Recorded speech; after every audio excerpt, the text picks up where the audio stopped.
Hello and welcome to Maiden, Matriarch with me, Louise. My guest today is Poppy Coburn. She's a British journalist and opinion editor at the Telegraph newspaper, also an editor at the Conservative Reader Substack.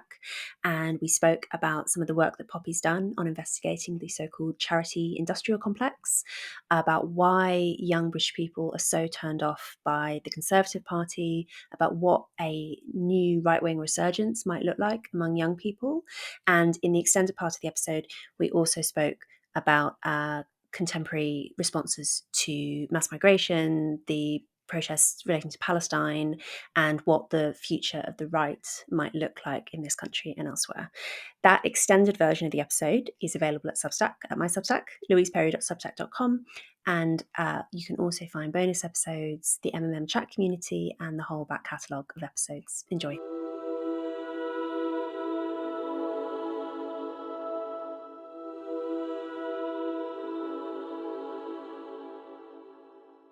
Poppy, I wanted to start by talking about the charity industrial complex, which you've written about, particularly the UK context. I mean, not everyone listening is going to be from the UK, but I think that this applies across the West, what you're describing. There's sort of, we call it the blob sometimes, Americans call it the deep state. What have you discovered in looking into the role of charities in influencing political life? Yeah, I mean, to start with, as soon as you announce to people that you're looking into the charitable sector, they kind of look at you like you're essentially a monster. It's like saying I'm going after, like cancer care or the donkey sanctuary, donkey charities. Yeah, I'm going up to old ladies in the street with the little collection boxes and asking them why they're influencing democracy. But I don't know. So the main reason I started to look into it is I came from like the first principle question of why can't a Conservative government get anything Conservative done? And I couldn't ascribe it purely to malice or purely to incompetence. I was like, there must be some structural reason why policies that are very popular, both in government and in the electorate, are kind of being frustrated in some way. And I'm not conspiratorial, so I thought there's a reason for this. So I was like, okay, immigration, for example, why did these deportation flights keep getting grounded? Who's launching the legal appeals because they're expensive. And I looked into it, and the first thing I would see, it would be the same names of charitable trusts, like coming up time and time and time again. They'd be called like Paul Hamlin Foundation, the Sheila McKechnie Foundation, Barra Cadbury Foundation, Joseph Rowntree Foundation. They have these kind of late Victorian, quite quaint names to them, and they were named often by Victorian philanthropists. But they were backing some quite radical, controversial political movements. And I was like, okay, well, how are they affording all this stuff? I looked into the amount of money that they had, and we'd be talking like hundreds of billions of pounds. I mean, I think the Barra Cadbury Foundation has £800 million worth of assets, and I'd never heard of it before. And I was asking my friends, I was like, have you ever heard of this group? Nobody had ever heard of it. They employ like a couple hundred or so people. But that's a lot of money. I mean, when you think about how much money is in the British political system in terms of parliamentary lobbying, I mean, Tufton Street could only dream of that sort of think tanks would kill for that kind of money. Yeah. Well, of course, it's actually really small fry. We're not America. Britain is kind of a rinky-dink operation in terms of parliamentary democracy. There's not much cash there. And so I thought, okay, so if there's this entire sector that most people seem to think of as a donkey charity or cancer research foundations, and it has so much money and it's seeming to back quite controversial political opinions, almost astroturfing activist groups, well, I thought that's actually an area where there should probably be more journalism being done. Because I do think the reason why I prefer the term charity industrial complex is this is anti-politics. It's astroturfing. It's not real. That's not to say that people don't genuinely hold like progressive opinion. Of course we do. Like I did, but it's not natural to have this many people who are essentially able to pursue like a full-time activist lifestyle. They're not doing it, through the whims of the market. This is not something that's accountable to market forces or accountable to democratic forces. It's essentially just insulated from this, and it's because they have so much money. And they're also protected by legislation. So I wrote about one. It was like a really random. I just pulled it out of a hat, essentially, because there are so many of these groups. If you wrote about all of them, you could spend an entire lifetime doing it. And it was called We Belong. It was like this really small charity that had been set up by a student who had just graduated from UCL. And in her first year of having set up this group, the stated aim of which was to, it was platitudes. It was like promoting integration, which is a good thing. This is something that shouldn't seem controversial. They managed to get, I think it was £250,000 in their first year of being set up, which is very impressive. And I was like, well, how has this happened? And she was, the lady, she was Kimberly Grande. She was backed by the deputy mayor, the mayor's deputy head of social integration and community relations. It's one of those like really long late Soviet job titles. Who was on the board of trustees, and it was the same group. So it was paid for by the Cadbury Foundation, Paul Hamlin, like these same foundations time and time again. And even though nobody had ever heard of this charitable group, and it had quite a lot of money behind it, and it really had like no impact at all, I mean, in terms of society, in terms of community relations, I think they put out like one social media video and it had like 2,000 views. They were bragging that they were getting twice weekly meetings with the Home Office to essentially just tell them what they thought about immigration policy. And I thought that's an incredible degree of access to have as a student who's suddenly been given loads of money for no real reason. And again, it's not like a conspiratorial thing. It's just that there's an entire network of these groups who get to speak on behalf of a supposed community. The government deals with these kind of intermediary forces that are just like nobody knows they exist. And because nobody knows they exist, they can take pretty much any policy position they want. Now, before 2019, that's not really a problem. After 2019, well, things have changed quite dramatically. In terms of sort of the ideology of these organisations becoming so much more radical, yeah. Isn't it supposed to be the case in the UK that charities can't take political positions on things? Yes. Well, it's a little bit more complicated than that, if only in terms of you can't take a party political line. So if you work at the Joseph Rowntree Foundation, you can't come out and say, I support the Labour Party, vote for the Labour Party at the next election. That's sensible. Obviously, that makes sense. It's part of the legislation that was brought together in 2011. It's called the Charities Act, and it came about under David Cameron. But there's kind of a loophole in this legislation which says you're not allowed to do political activism or political lobbying that's party political. But if you're advocating on behalf of a protected identity, as encoded under the Equalities Act the year before, well, then you can do what you want. That's fine. So that kind of creates quite a perverse set of incentives. It means you can have a big charitable organisation, which to like you and I, or to like anybody, would clearly seem to be quite political, would maybe be coming out with statements against the Home Secretary, saying that they were going to ground deportation flights, or saying that they were promoting, transgender ideology to school children, or something along that, like one of the cultural war issues, something that we know is very contentious. Well, that would be protected under the Charities Act. And that's because they haven't explicitly said, we are supporting the Labour Party on this. But then you couldn't have it in the reverse. So, a group like Migration Watch couldn't say, well, we're a charity too. We're just advocating on behalf of the cause. Because they're not advocating on behalf of a protected minority group. Immigration restrictionalists don't have protected status. Obviously, they don't. So that's kind of created this set of situations where your cultural campaign, but it's my human rights project. Like we're separate, even though essentially you're doing the same thing, but just flipped in reverse. What was the justification in 2011 for bringing in that legislation? Was it not obvious to a Conservative government that it was? No. I mean, like nobody thought this would happen. It's like kind of cute Cameronism, like optimism. Everybody thought that it would be like a modernisation project. We're updating the law. David Cameron really wanted charity to be a big plank of his big society thesis, Mm-hmm. because he's still kind of laboured under I think what has now been exposed to be a delusion that Britain had a coherent set of communities left, and that the government itself could shrink and it could offload some of these responsibilities onto community leaders and community groups, which is like a nice idea. And it was supposed to back up like the idea of the bonfire of the Quangos. And I guess to people who aren't in Britain, that was essentially our like slashing the state austerity moment.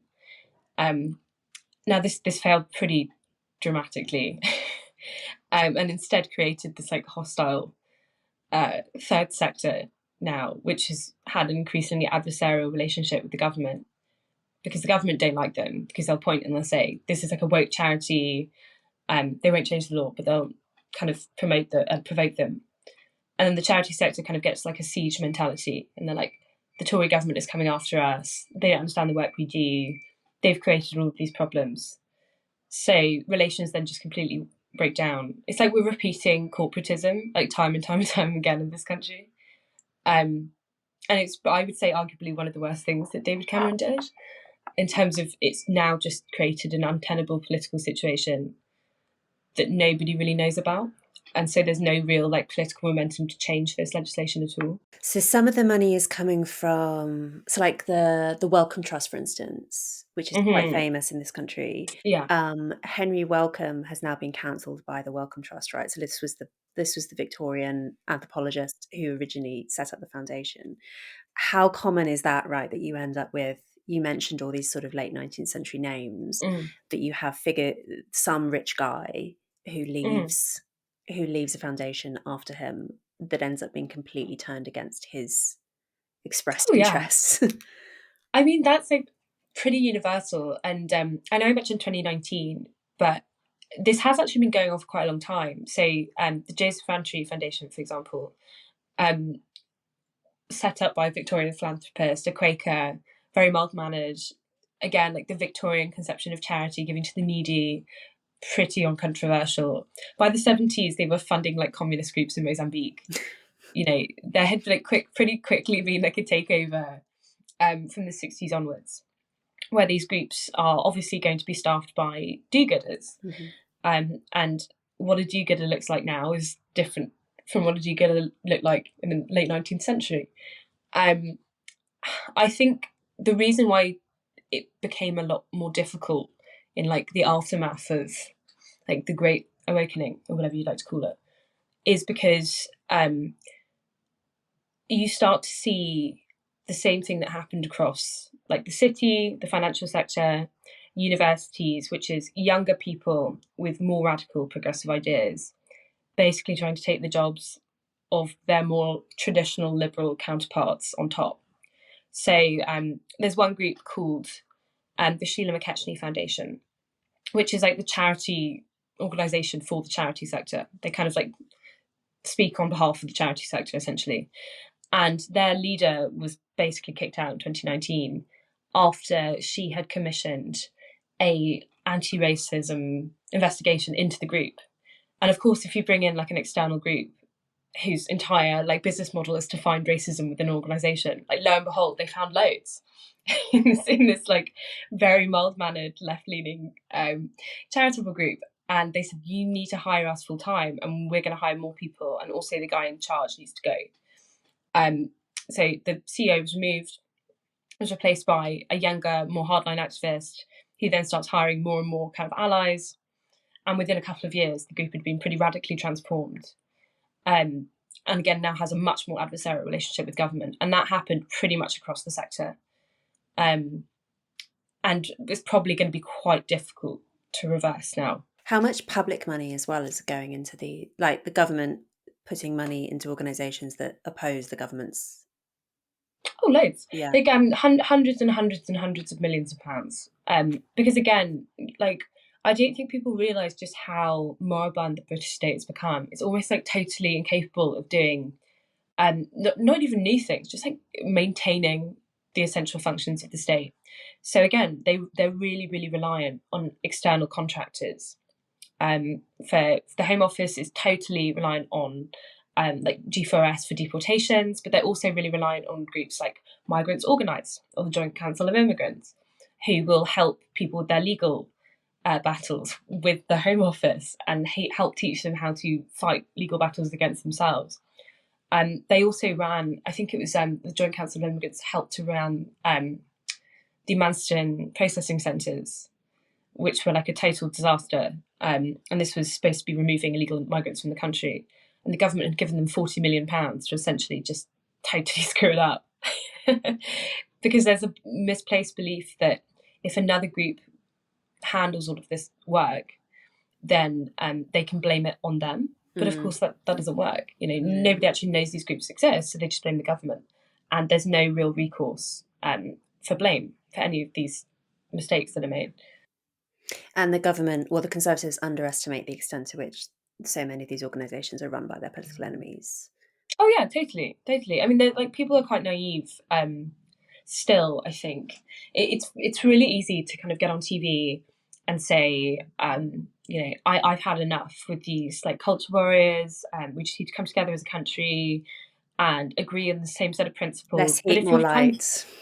Yeah. But like, of course, you essentially it's your fault. Like, you have set up a situation where people can make loads of money and essentially do what they want anyway.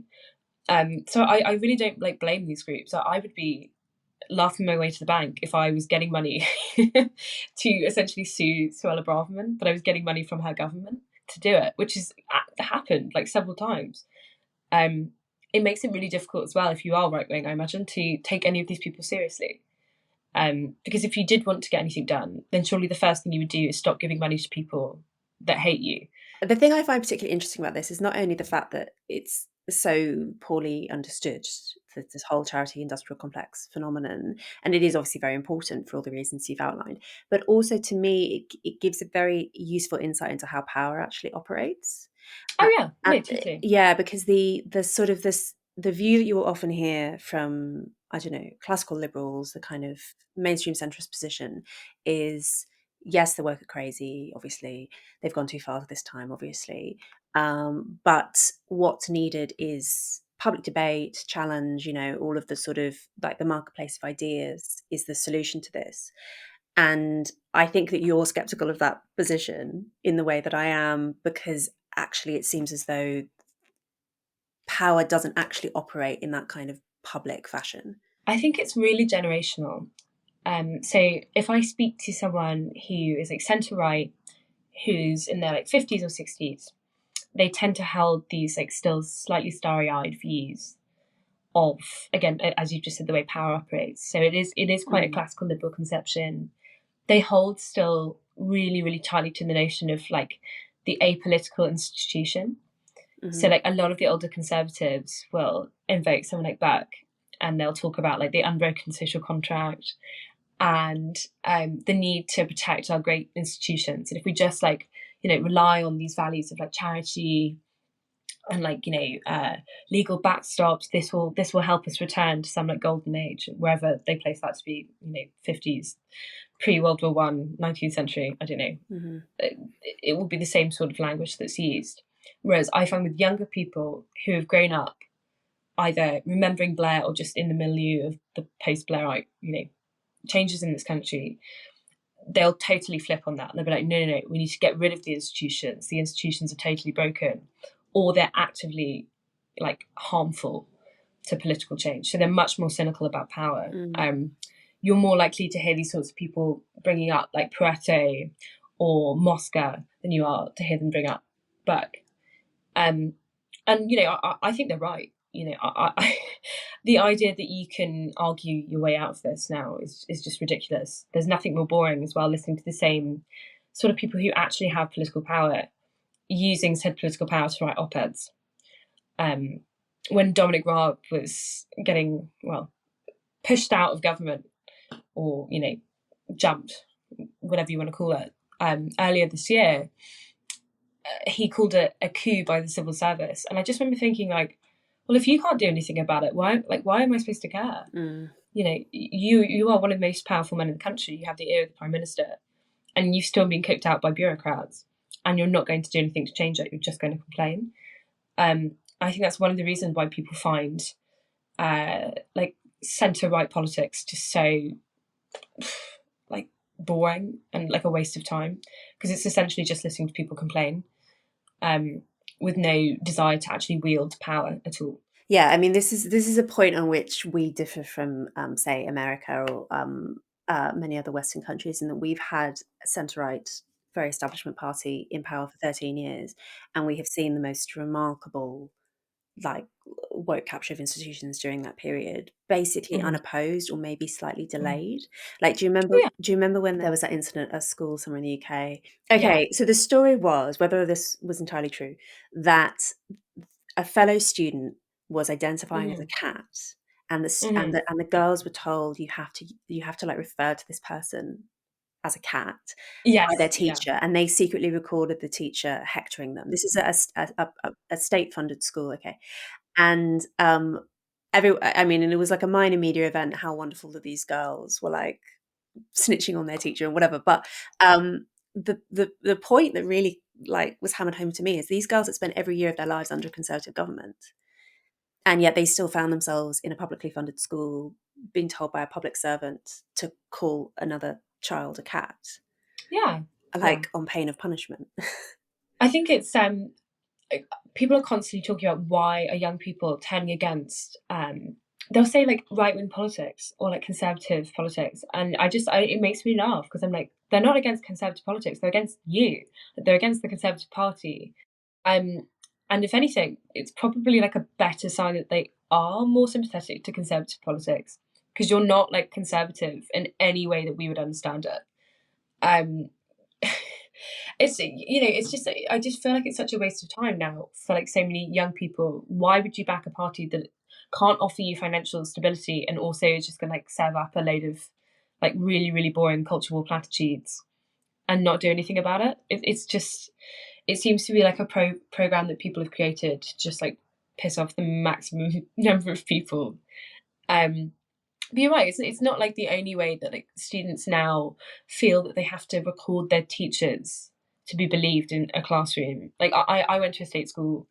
I thought that I didn't have any of that kind of weirdness going on. And it wasn't until I kind of thought back, I was like, oh yeah, it was actually quite weird, a lot of it. Like we did have slightly like inappropriate lessons. We had constant PSHE, which is like citizenship classes. I remember them like the five fingers of British values and being taught that every year. I remember it really vividly because the middle finger was tolerance, which we all thought was just hysterical. Yeah. We did have some of that, but the schooling was so kind of hands off that I didn't really notice it so much. But yeah, it's weird how I do wonder if there will be more of a kind of slightly reactionary, almost backlash from young people who understandably connect the Conservative Party with right wing politics, but still might align more with the right, but just wouldn't identify with the term. It's interesting in polling, isn't it, that you see a massive sex skew among Zoomers. So the boys are much more right wing. I mean, it seems as if everyone is more authoritarian. It's just like to different ends. I mean, definitely, it seems to me from the polling that exactly as you say, that there's this loss of faith in these, these notions of sort of our tradition of civil liberties, Burke, etc. Like that doesn't seem to resonate. You either have authoritarian woke position or authoritarian right position, and I mean, what's your leading theory for why there's this difference between Zoomer boys and girls? Well, men and women I are mean, Zoomers adults now. yeah, just like touching on the quickly on the authoritarian stuff. Um, it's not just like young people are turning against it for no reason. They have actually grown up in quite an authoritarian state. Like Including the British state COVID. is Yeah. like already really Yeah. authoritarian, but like you can even like trace it back to like you can be arrested if you say like naughty words online. Mm-hmm. So like, why do we find it strange that people who'd grown up in that milieu accept the principles? Like, why would they adopt like the abstraction of liberalism, of like social liberalism? Like, of course they wouldn't, because that's not something they've grown up with. But in terms of the sex divide, um, it is quite difficult. I wonder if it's more that like there is still a dominant culture of I hate the word, but I'm gonna have to keep using it, of like wokeism, and like female social structures do tend to reward kind of putting your head like below the parapet and kind of going along and just picking up on a vibe. But if there were like a vibe shift to the right, I imagine women would flip as a group pretty quickly. Yeah. In terms of like the male men, I think are pretty unhappy in terms of the cards that have been laid out for them, which is if I were a young man and my like main mode of masculinity was having like a bearded millennial guy with a beanie telling me that I have to talk about my mental health every day, I'd be like, come on, like, no, this is terrible. It's like really mawkish. It's like disgustingly sentimental. And then if like your alternative is like kind of manosphere guys on TikTok, I'd pick the manosphere guys. You know, at least they're funny. You know, at least they don't take themselves so seriously. Everything now is just so horrendously sincere. You have to constantly emote publicly. I don't know if that like plays into it a bit, but it's not just Britain that has this gender divide. Like Poland, which is like a conservative country, has a massive sex divide. I was like looking at the results of the recent election, and it looks like the main reason why women voted against the ruling Conservative Party was not because of like a backlash against the anti-EU stuff or the like heated rhetoric over immigration. It was because they were cracking down on abortion rights, and it was like totally like a self-interested, like political movement for them. So women in Poland are far less likely to be connected, young women, to the Catholic Church, but that's not necessarily because they're losing their religion in like a spiritual sense. It's because they're like it's affecting their sexual freedoms. And I guess that's going to be a pretty major cleavage that you see across the world, even in formerly very religious countries, which is men who might be more authoritarian on sexual relations, and women who might be more open to the sexual revolution, which is kind of strange. It's almost like they're like 50 years behind us, and they're now kind of catching up, and they're going to have to deal with the same problems that we had to deal with. I mean, I don't know what you think about that, but yeah, I mean, it's really interesting, right? If you look at public opinion on all sorts of issues and see what actually maps onto what's considered to be like within and without the Overton window. So, like a classic thing in Westminster is for a lot of conservative groups to be much more anti-abortion actually than the general public are. Like actually the public are pretty much fine with the status quo when it comes to abortion. The idea of, and like actually, you know, women are slightly more anti-abortion than men are and so on, but like the idea of just permitting first trimester abortions is basically a settled position settled. among the Yeah, public. yeah. Whereas in Westminster, it's a little bit more of a live. But then something like, I don't know, capital punishment. The public love capital punishment. No one in Westminster is anywhere near, like with a handful of exceptions, anywhere near as supportive of capital punishment as the public is. But as far as I can tell, it doesn't actually really matter what the public think about almost anything in terms of what actually gets done in Westminster. It's funny, isn't it? Because, you know, like you and I both like work kind of within Westminster-ish, and people are constantly talking about polling and public opinion and whatever, Oh, and it's all yet, crap. and it never actually followed. Yeah, it's Yeah, I mean, I don't know. This is like maybe this isn't a popular opinion, but I think it's essentially true, which is like we constantly talk about what are the voters going to think about this? Like we can't do this because the voters will hate it. It's like all of the major social revolutions of like the 60s and 70s were done without public consent. yeah, They were done through yeah. legislation. And like lo and behold, if you ram something through as legislation, people then change their mind because of course people change their mind. They thought culture is top down, not bottom up. So if we have this generation of like Zoomers and below who are very disillusioned with the sort of post-Blairite consensus, have no faith in the Conservative Party, are more tolerant of authoritarianism, are influenced by, you know, the manosphere guys from the kind of their low IQ to their high IQ iterations, the whole range. Um, what do you think that's likely to... Sorry, I should also say, my theory as to why we had this incredible watershed of wokeness during whatever 2018, 1920, is not because people like actually change their minds, because people almost never do that. So, like, both of us accepted, we've both moved to the right politically, but like most people don't really change their minds about things.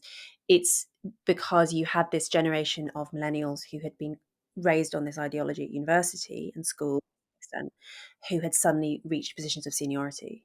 Oh yeah, no, completely. It was like, do you remember people used to always joke around? It was like a real boomer joke. It would be like, well, it's all well and good being an activist when you're a student, but when you get a job, then you're going to have to change your mind. I mean, that's just not true. What happened is the activists and like these, oh god, these annoying young woke people, they got jobs, they got good jobs, and then they started hiring people who also thought the same way they did. And like lo and behold, the old generation retires, the new generation comes up. Yeah, and they have sharp elbows. Yeah, and you suddenly had this rush of millennials in positions as line managers, basically. So my question is, what's going to happen when all these Zoomers become line managers, who are the ones who have this very different attitude towards sort of centre-right politics? I would so Zoomers and Millennials, they are like, we are different. Like, I'm a Zoomer, I was born in 2000. I think the main difference between like a millennial and a Zoomer is millennials are quite sincere still. I think they're like quite sincere people. They're quite sentimental, and they very much argue from like a place of emotion. Whereas I feel like our generation is like really, like a bit harsher, a bit rougher, and like maybe poorly socialized, I guess you could say. So I think we'll just be because like, of the it will be internet, do even you more. think? Yeah, because of the internet, totally. Like, because everything is like way higher stakes. Like the way, if you have a conversation with someone who you disagree with, at risk of sounding like, like Mark Rubin, there's like the myth of the marketplace of ideas was already a myth amongst millennials, but amongst like Gen Z, it's just laughable. People have intractable positions, and if you disagree with them, they won't start crying. They'll just box you out. Like, you're done. They can't even engage. You can't even engage. Because you don't have like a fundamental set of principles that you all agree on, that you can appeal to. Like, there are no first principles to appeal to anymore. So I think politics will become... I mean, I don't even necessarily want to use the word nasty, because I think it's unfair to ascribe that word to what is, I actually think, a rational response to changing circumstances. But yeah, I think people will probably take a bit more pleasure in like owning the libs from the right, and the left will take more pleasure in like defenestrating people to the right of them from public life. I think there will be an even greater migration away from centre ground politics into just purely like will to power. When I get into power, I'm going to do everything I can to push my agenda. It will be entirely like proceduralist. Like, screw you, I don't care if this like stomps on a set of fundamental values that we are supposed to share, because I don't know what that means. Like, what does that mean? Show me these values. So I imagine, and I can only really speak for the right now, when this new generation of right wingers does come through, and if they do come through, but I believe they will be much harsher and much less willing to make compromises. I suppose they would maybe adopt like a slightly left wing under Corbynite sort of attitude, which is again siege mentality writ large. And again, to be honest with you, I can't say I necessarily disagree with that, even if it does, even if it is incivil, because I think everybody's just bored of nothing happening. Everybody's just getting very frustrated that nothing seems to be working. So people do just want competence more so than they want ideology, and any group that can offer competence will win. I think that's really what like the next decade will be. Waiting for to use a like cringe centrist dad opinion, the grown ups in the room to come back. And I don't think these grown ups will be the elderly. The impression that I've got, at least from British Zoomer right and younger, is correct me if I'm wrong because you'll know better than me, quite different from like there's this old stereotype of the sort of like the young fogies, the William Hague in a tweed suit kind of like branch of young conservatism. that seems to me to be basically dead. There's very little Oh, it's totally tweed, dead. right wing on like all cultural issues, obviously, but not actually very interested in religion, not very Yep. interested in the monarchy, like Mm-hmm. quite very unsentimental actually about those kind Mm-hmm. of aspects of traditional British life. Mm-hmm. Mm-hmm. Do you agree that that seems to be a pronounced trend among the Yeah, Zoomer right?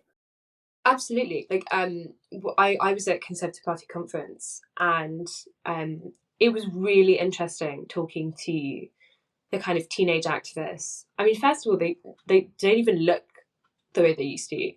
I was left at university. I remember looking at the young Tories and being like, "You guys look like nerds.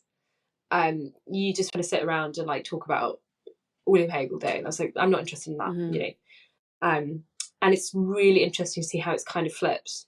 Whereas all of like the energy, the ideas, again, like very unsentimental, very much like we just want to get stuff done. We don't care what it takes to get that done. Like we just want to get into power. Like that's all that matters. So the sort of people that they'll like bring up as like the intellectual inspirations will be like so alien from someone who was born like 30 years before. I mean, they don't even talk about like Thatcher really Mm-hmm. anymore, which is probably long overdue because she is a historical figure. Mm-hmm.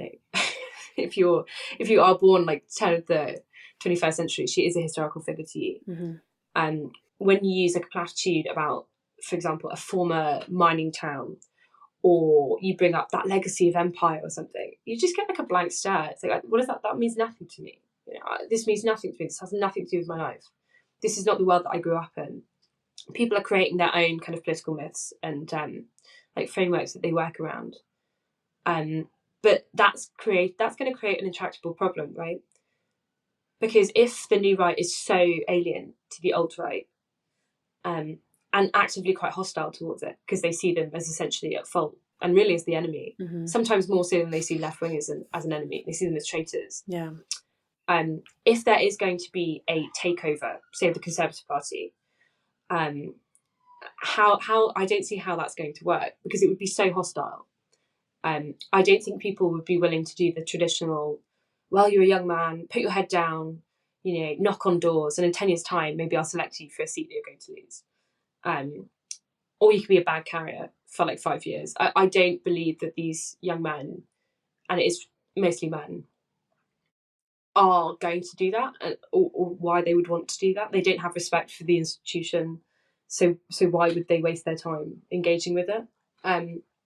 So I don't know where that energy is actually going to go into. I don't easily see it move to the Conservative Party.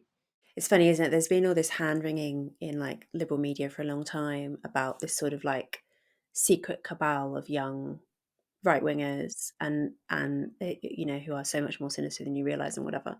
I don't think that I don't think that's generally I don't think that has generally been true up until now. That it kind of maybe is, but in a sense, there's been almost like a wish fulfillment in that progressivism has been Yes. so aggressive that it has actually created a young, very disillusioned class of Mm-hmm. mostly young men, Yeah. um, who are very, having met quite a few of them at NatCon and places like that. Mm. I also was struck by the fact that there is absolutely no tweed to be seen, and actually these are No. often very like socially confident, good Oh yeah. looking, like Yeah. yeah, Normal, like um, normal people who wouldn't engage in politics normally as well. I think what's interesting is like there's no like self mythologizing. So I think a lot of like the young folky stuff was obviously like an affectation. There's no like mhm, affectation to these people. And one mm, of the reasons why I was like talking to someone who's like on the centre left, and they were like, "Oh, it's so dangerous, it's so scary." And I was like, "Well, why do you find these people scary? Because they have no political power, and like they seem at the moment most of this young right like faction exists on like Twitter." mhm, So like, well, how could you be scared of these people? Come on, you're being hysterical. And they were like, well, because when you speak to them and you say you can't say that, that's unacceptable for this reason, this reason, this reason, they go, I don't care. They're like, yeah, so there's no way of like scolding yeah, them anymore. And if you lose that like common like cultural frame of reference, where I say we all agree that this is the line, Like, you can't cross that line. And if they go, well, I'm going to cross it, I don't care. That means nothing to me. Well, then how do you respond? I don't know if you saw the video of Owen Jones speaking to that, he must have been like a teenager. It was at the Conservative Party conference. Yeah. And I think they were talking about like Enoch Powell and like multiculturalism. Mm-hmm. And like this guy, he was like, maybe, I don't know, he must have been like 19, 20. Yeah, I think that he was found later. He's an undergraduate. So yeah, right. he's like 19. Yeah. Yeah. And like probably really hungover. Like, you know, someone's just like, Owen James just stuck a microphone in his face and has asked him a really controversial leading question. Mm-hmm. And he essentially responded by saying, well, yeah, no, I think Enoch Powell was fine. And here are the reasons why. And it's really bizarre watching Owen, who's like, you know, I disagree with him, but he's not like a stupid person. Just go, well, how could you possibly say that? That's a disgusting he really floundered. It's amazing. He really floundered because he tried to argue from a position again of like, almost like, I'm upset. Like, how could you do this? Like, how could you possibly believe that? And I don't know, if I were on the centre left and that was the best thing I could come up with against a hungover undergraduate, I'd be really concerned. Because in the same way that the young wokeists took over institutions like 15 years ago, and then we started to see the consequences of it, these young right-wingers are also growing up, and they're also moving into institutions, and they're also going to get good jobs, and they're going to go into politics. And if your best rebuttal to them is you're being mean, and I don't like it, you may as well just give up. You know, that is such a weak position to be arguing from. Yeah, because so if we're right about the crucial thing just being reaching a sufficient level of seniority to have influence within your institution, then we're looking at maybe 10 years until these people in their early mid-20s are in positions of seniority, or maybe a bit sooner. Yeah. And then you could see some quite significant watershed stuff going on. One of the things that they this what are we calling them, like the new right, whatever, that they are hostile to is also post-liberalism. Yeah. You and I both worked at Unheard back when post-liberalism was the new thing. That was the thing, yeah. Really pre-COVID, I would say. Mm-hmm. I mean, one of the things that Mary Harrington likes to say is that we discovered during COVID that we were already in a post-liberal future. It just wasn't the one we ordered. Like, it became evident that actually liberalism was not operating anywhere. What's your critique of the post-liberal position? So the one that really the sort of like economically left, culturally right combination, which is very committed to things like communitarianism. I have many post-liberal friends. Some of my best friends are post-liberals. Yep. Okay. Some of my best friends are post-liberal. Okay. So like not all post-liberals, but the reason I hate it, and maybe hate's too strong a word, but it's probably like slightly close to what I believe now. Certainly to see it invoked in 2023, in the current year, is it's not just that they've already won. It's that the idea that the problems of Britain today is that we are a cutthroat, Gordon Gekko, like hyper individualistic state. You could only possibly believe that if you also believe that fairies still exist at the bottom of your garden and that Thomas the Tank Engine can speak. It's so like fantasy world mania. I agree that Britain has like fundamental problems of, you know, we don't have community structures anymore, and or we do have community structures, but they're different. They're not face to face. They're like maybe they're online structures. They're like deracinated, whatever. Yeah, that sucks. It's a shame, and it's a shame that people don't have a common like Christian morality framework, which we can all kind of ascribe to, which probably made a lot of people happier. And it's a shame that the families break it down. Blah blah blah. But the idea that the solution to that is to just do Cameronism again, but like slightly harder this time, I just find really, really bizarre for kind of the same sort of reasons we spoke about initially, which is you might agree that the problems that Britain faces today are loneliness or something, but your policy solutions to it are so mad and are going to be so damaging that I actually just don't think these people should be taken seriously. And again, the reason why COVID exposed the kind of post-liberal delusion, as it were, is because COVID was, like, our response to COVID was totally post-liberal. We acted in the common good, in the way that that's actually understood. to protect the lives of the elderly and the weak and the frail, we locked down the economically productive sections of the workplace for like two years. And this was always spoken about in the language of protecting the weak and looking out for the broader national community. It was like really emotionally charged. It was like, look her in the eyes and tell her you're going to go to a underground rave at university. It was all on the basis of scolding. People were encouraged to kind of snitch on their neighbours, and like this is post-liberalism. A lot of it is post-liberal ideology. It's a little bit difficult when I speak to Americans as well, because what they think of as post-liberalism is like kind of Catholic legitimism, which is even more niche. Post-liberalism, I would describe in Britain, would be again like a communitarian tradition. They often consider themselves to be like slightly left-wing. Margaret Thatcher is like the ultimate boogeyman. Neoliberalism is like miasma. It's like in the air all around us. Trotsky spoke of Hitler particles. We've apparently all got like Murray Rothbard particles that have got into our lungs. There's this idea that Britain is this like vital, highly financialized state, which is leaving behind these nice church-going old ladies and retired colonels. And it's like, again, these people don't exist. They died like 40 years ago. That is just not the Britain of today. So if I were a Conservative Party, higher up, and I was like, how am I going to get people on board? Who's going to vote for us now? I wouldn't rely on an imaginary electorate that I want to exist in my head. I would probably try and go for people that actually do exist, and who does exist now. Young people who have grown up in a totally sclerotic economy, with no opportunity for economic growth, with actually very little freedom because they don't have financial freedom. So they're like stuck in multi-generational households, which is like totally alien to the Anglo tradition. People who were told to lock down for the sick and the elderly for 2.5 years. People who were given the opportunity of higher education, which was barely worth the paper it was printed on, have entered a really crappy graduate economy, maybe can't afford to move out of their hometown, like internal migration is really, really poor, and also have like people who are older than them constantly shouting at them and saying you're woke, you hate the values that this country was built upon, values that mean literally nothing to you.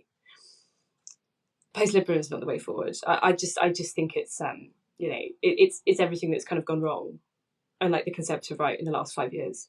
I think sometimes, not speaking to everyone who has sort of amassed under the post-liberal banner, but certainly I can think of a few cases where it's ended up being like a staging post on the way to being more right-wing.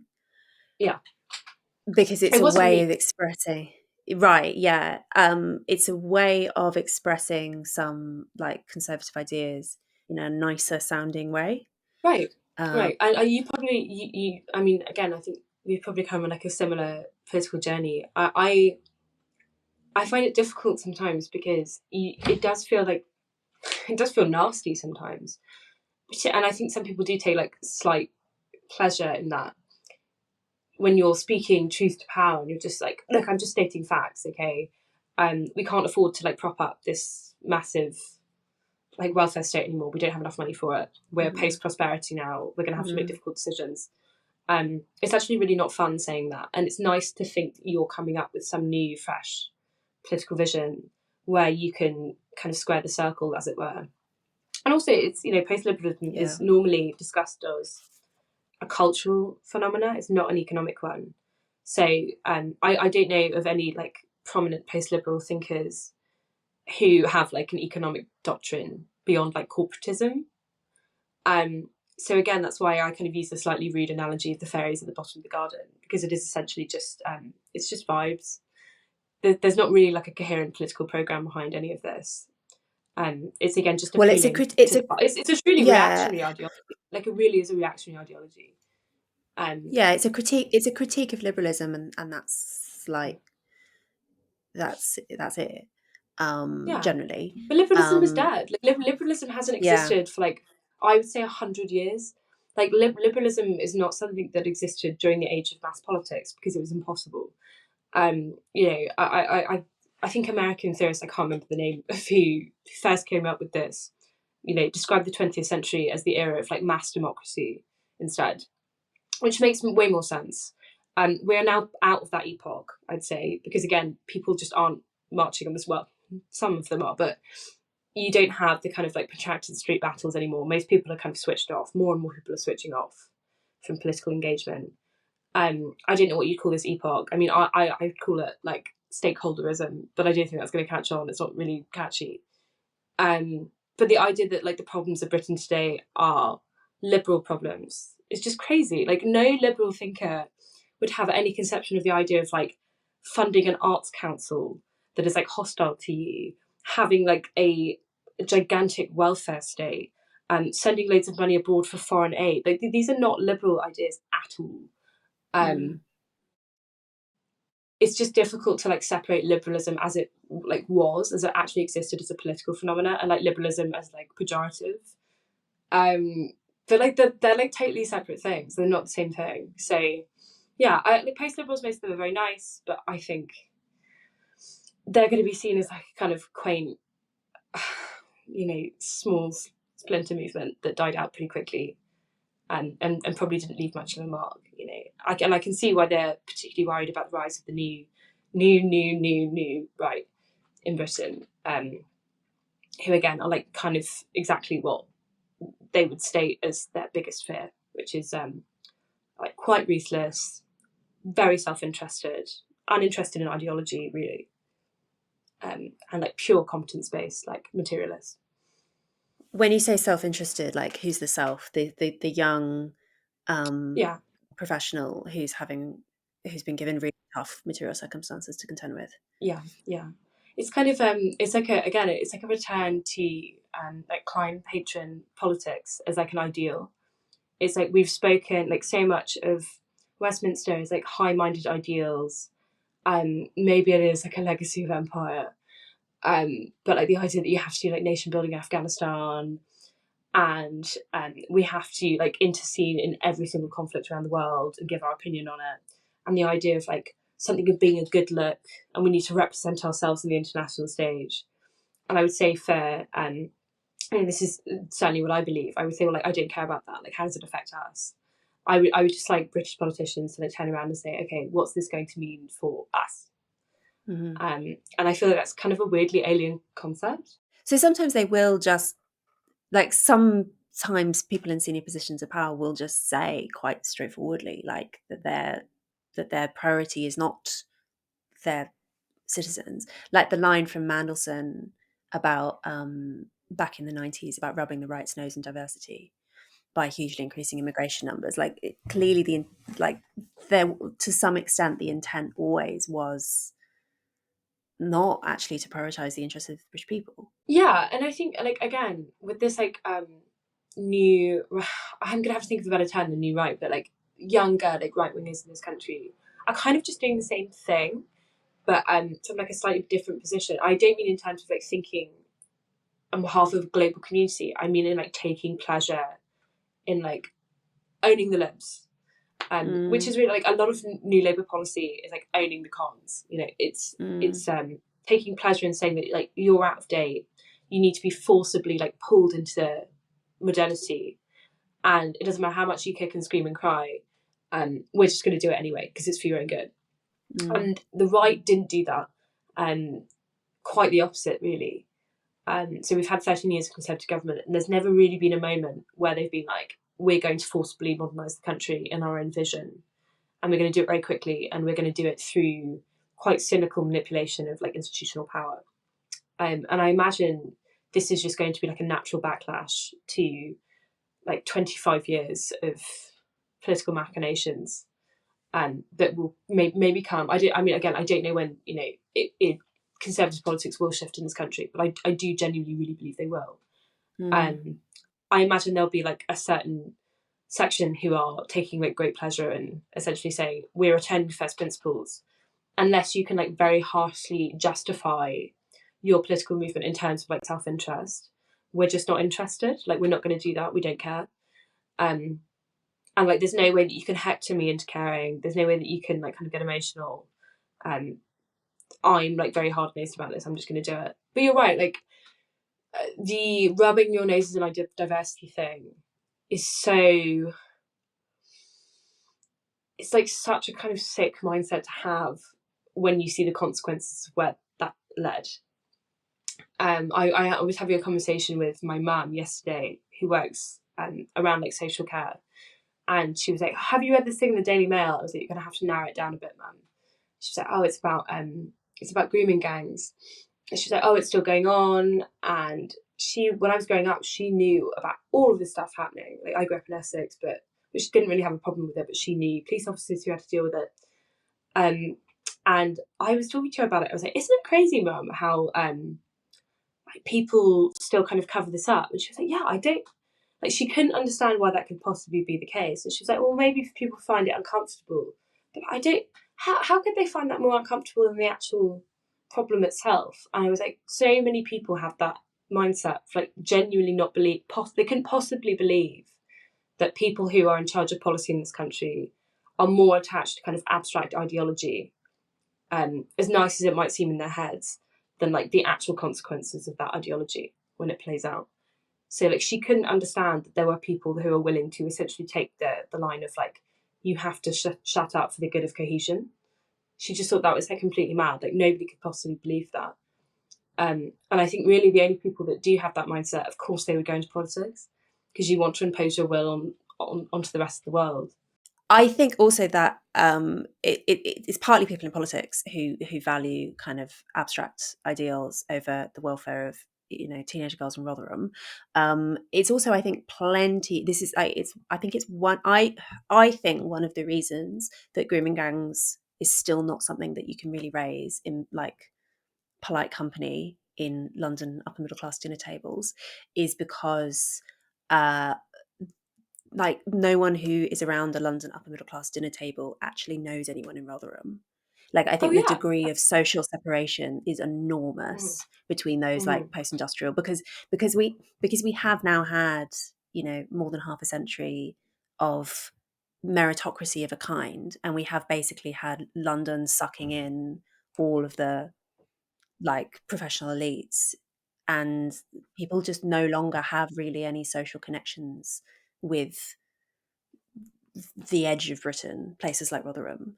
And so I think it doesn't feel very real. It's kind of interesting though, like that state of affairs also can't continue, right? Because like Mm. I'm one of the graduates London sucked in, and you know, as a young Mm-hmm. graduate who moves to London, particularly when you first start out, you can't afford to live somewhere particularly nice unless you're really, really far out of the city centre. So you are actually exposed to a lot of the like unpleasant consequences of like some kind of broader, nice sounding ideological project, which has backfired quite a lot. So you have like, London is like a really weird city, and where you have like these Yeah. underemployed, like debt-ridden graduates living next door to people whose lifestyles are like subsidised by the state to a certain extent. It's almost like a reverse of like France, or like the Paris bagnole system, where like in the centre of the city you Mm-hmm. have like the economically productive people all living in the centre, and on the outskirts you have the problems. And you know, if there are riots, you just block it off and it's fine, because of the way that London as a city kind of grew, and as slightly as a consequence of like a bombing during World War II. That's not true. It's like, it's not a segregated city by class or by ethnicity at all. Like, people Mm-hmm. live on top of each other. But the only place where that's not really true is central London, because central London is now so expensive. You can only afford to live there if you are a like a property speculating billionaire from like Qatar, and in which case you're probably not actually living there, or if you live in social housing. So it's really bizarre, and this is another conversation that I don't think we're ready for quite yet, or at least mainstream conservatism isn't ready to take up as a cause yet. But another thing that I think might define the next 5 or so years, which is people starting to be increasingly hostile to welfarism, as like economic growth continues to stagnate, and people like, it will be another cleavage. It will be people who just are like really, really pro welfarism because that's all they kind of know of. Because there's no engagement with the private sector whatsoever. They have like public sector signatures. and so will like cling on for dear life to keep those bureaucratic jobs. And like I imagine a younger electoral bloc who are really, really hostile to it because they've had to grow up in a time of like really, really high taxation, student loans for degrees which aren't really worth the paper they're written on, the memory of the pandemic still fresh in their mind. I imagine there's going to be a pretty radical shift there, where you may have people who are socially like left wing, but economically, I imagine will move more and more and more to the right, and not for the reasons they did in the 80s at all. So that I imagine is going to be a cleavage that comes across the next 5 years or so. The episode is not over. There is another maybe 30 minutes of content, but it is behind a paywall. If you would like access to that content, if you would like to show support for the show, paid subscriptions are what keep it on the road. Allow me to pay my producers, put food on the table, all that important stuff. The extended version of the podcast is available at my Substack, louiseperry.substack.com. That's where you can also find, as I say every week, bonus episodes, extended episodes, the MMM chat community, all of this. Please sign up for a paid subscription. It makes such an enormous difference to my ability to keep producing the podcast and grow it even bigger, produce more episodes, all that good stuff. There are other ways that you can show your support for the show as well. You can rate and review us on Apple Podcasts. You can like us on YouTube. You can tell your friends and family how much you like the show. If you find it valuable, all of these things make an enormous difference to our ability to keep making it. Thank you so much.